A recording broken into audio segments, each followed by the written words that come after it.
ဒါဟာယုံတင်ခဲ့တာနှစ်ဆက်ကြာမြင့်ခဲ့ပြီဖြစ်ပေမဲ့ကိုရီးယားချစ်ဇလန်ရုပ်ရှင်တွေထဲမှာထိတ်ဆုံးကနေအမြဲရည်တည်နေတဲ့တခုလေးသောရုပ်ရှင်မှာဒီရုပ်ရှင်ကိုကြည့်ပြီးရင်စွန်ရည်ချင်းငိုလိုက်တာနဲ့ကဘာပေါ်ကအမျိုးသားတိုင်းအပြစ်ရှိတယ်ဆိုတဲ့စကားပုံရဲ့အဓိပ္ပာယ်ကိုနားလည်လာပါလိမ့်မယ်ဒီနေ့မှာတော့တင့်ကိုတ िश ူးတထုတ်ကုန်အောင်ငိုကြွေးစေမဲ့ဒီအလွမ်းဇလန်ကောင်းကိုတင်ဆက်ပေးပါမယ်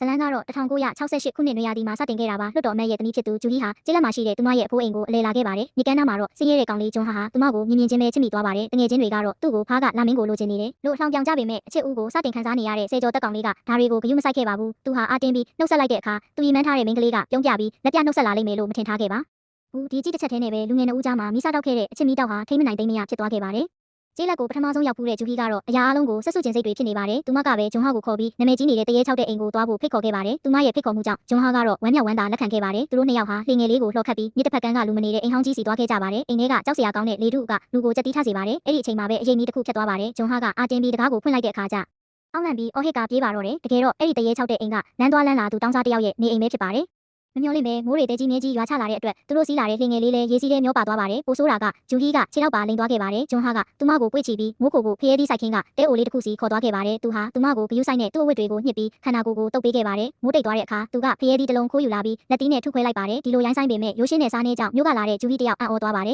တယ်သူမကတော့သူမရှိကဒီကောင်လေးပေါ်ပို့ပြီးသဘောကျသွားပါတယ်ညနေဆောင်မှာပဲသူတို့ကတခြားကူလို့စိတ်တစ်ခုကိုရှာတွေ့ခဲ့ကြပါတယ်ဂျွန်ဟာကပြန်ဝဲနေတဲ့ပိုးဆုံးကျူးတွေကိုဖမ်းပြီးဂျူဟီကိုပေးခဲ့ပါတယ်ဒီလောက်ရက်ကမိန်းကလေးရဲ့နှလုံးသားကိုလုံးဝအရေးပြောသွားစေပါတယ်ခွဲခွာခါနီးမှာဂျူဟီကသူမရဲ့လက်ဆွဲကိုဂျွန်ဟာကိုအမှတ်တရအနေနဲ့ပေးခဲ့ပါတယ်ဒါပေမဲ့ဒီချစ်ရဲ့တန်ဖိုးကဂျူဟီအဖိုးစီကနေရလိုက်တဲ့ပါရိုက်ချက်တစ်ခုဖြစ်မယ်လို့သူမသိခဲ့ပါဘူးသူ့ရဲ့လူဒန်းစားကိုတီးဖို့တတိပေးခဲ့တာပ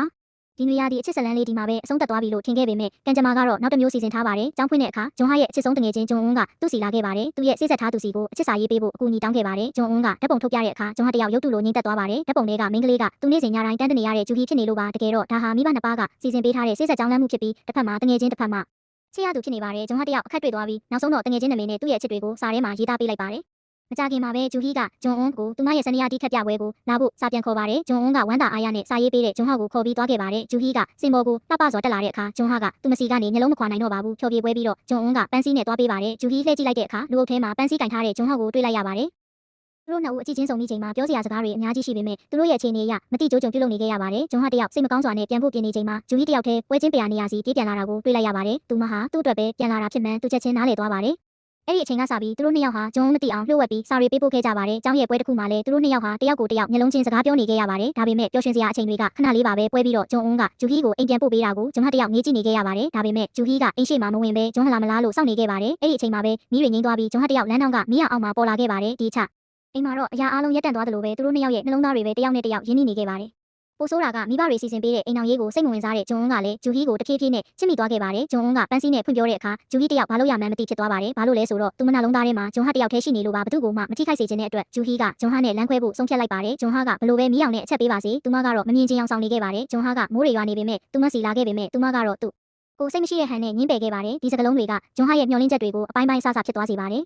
တယ်အားကိုးရမဲစွာထွက်သွားတဲ့ဂျူဟီကိုကြည့်ပြီးဂျွန်ဟာကရဲရဲနဲ့ဆုံးဖြတ်ချက်တစ်ခုချခဲ့ပါတယ်။သူကဂျွန်အွန်းစီသွားပြီးအရာအလုံးကိုဝန်ခံခဲ့ပါတယ်။ဒီချစ်ဇလန်ထဲမှာဂျွန်အွန်းကပဲစိတ်ကောင်းရှိတဲ့အတွက်နောက်ဆုတ်ပေးဖို့ဆုံးဖြတ်ခဲ့ပါတယ်။ဒါပေမဲ့ဒီဆုံးဖြတ်ချက်ကသူ့ကိုအသက်သေလူနီးပါးဖြစ်စေပါတယ်။ဂျွန်အွန်းရဲ့အဖေကဒီအကြောင်းသိသွားတဲ့အခါအရန်ဒေါသထွက်ပြီးဂျွန်အွန်းကဂျူဟီကိုပြန်ယူမယ်လို့အတိပေးတဲ့အထိအရိုက်ခံခဲ့ရပါတယ်။ဒါပေမဲ့ဂျွန်အွန်းကသူ့တငယ်ချင်းကိုမထိခိုက်စေချင်တဲ့အတွက်ဂျွန်ဟာကိုဂျူဟီကိုဂယုစိုက်ပေးဖို့မှာပြီးကိုအဆုံးစီရင်ခဲ့ပါတယ်ကံကောင်းလို့ဂျွန်အသက်ရှင်ခဲ့ပေမဲ့သူတို့အတွက်နဲ့အသက်ဆုံးလူနီးပါးဖြစ်ခဲ့ရတဲ့တငယ်ချင်းကြောင့်ဂျွန်ဟာစိတ်မကောင်းဖြစ်ခဲ့ရပါတယ်။သူကပဲထွက်သွားတဲ့သူဖြစ်မှန်းသူနားလည်သွားပါတယ်။ဂျူဟီဆေးရုံလာတဲ့အခါဂျွန်ဟာကထွက်သွားနေပါပြီ။သူကတော့သူတို့ရဲ့အမှတ်တရလဲဆွဲလေးကိုပဲတကားမှာချိတ်ထားခဲ့ပါတယ်။ဂျူဟီကဒါဟာဂျွန်ဟာရဲ့နောက်ဆုံးနှုတ်ဆက်ခြင်းဖြစ်မှန်းသိပြီးထွက်ပြေးလိုက်ပေမဲ့ဂျွန်ဟာကိုမတွေ့ရတော့ပါဘူး။အချိန်ကြာပြီးနောက်ဂျွန်ပြန်ကောင်းလာတဲ့အခါဂျွန်ဟာကအားလုံးကိုရှောင်ပြေးဖို့စစ်ထဲဝင်သွားပြီဆိုတာကိုဂျူဟီသိလိုက်ရပါတယ်။လူတွေနဲ့ပြစ်ကျက်နေတဲ့ဘူတာယုံမှာဂျူဟီကဂျွန်ဟာကိုနောက်ဆုံးအနေနဲ့မြင်လိုက်ရပါတယ်။ဒီအချိန်မှာသူမရဲ့လွမ်းဆွမှုတွေပောက်ကွဲထွက်သွားပါတယ်။သူမလက်ဆွဲကိုဂျွန်ဟာလက်ထဲထည့်ပေးလိုက်တာကသူမရဲ့ဂတိတစ်ခုဖြစ်ပြီးနောက်ဆုံးမျှော်လင့်ချက်တစ်ခုလည်းဖြစ်ပါတယ်။ယထာကစတင်ထွက်ခွာသွားပါပြီ။ဂျွန်ဟာရဲ့စိတ်မကောင်းဖြစ်မှုတွေနဲ့ဂျူဟီရဲ့ငိုတန်တွေနဲ့အတူသူတို့ရဲ့အချစ်ဇလန်ကဝေးကွာ။ဘယာစီရောက်သွားခဲ့ပါပြီ။နှစ်အနည်းငယ်ကြာပြီးနောက်မှာတော့စစ်မှုထမ်းပြီးပြန်လာတဲ့ဂျွန်ဟာကဂျူဟီနဲ့ချက်ချင်းတွေ့ဖို့ချိန်ဆခဲ့ပါတယ်။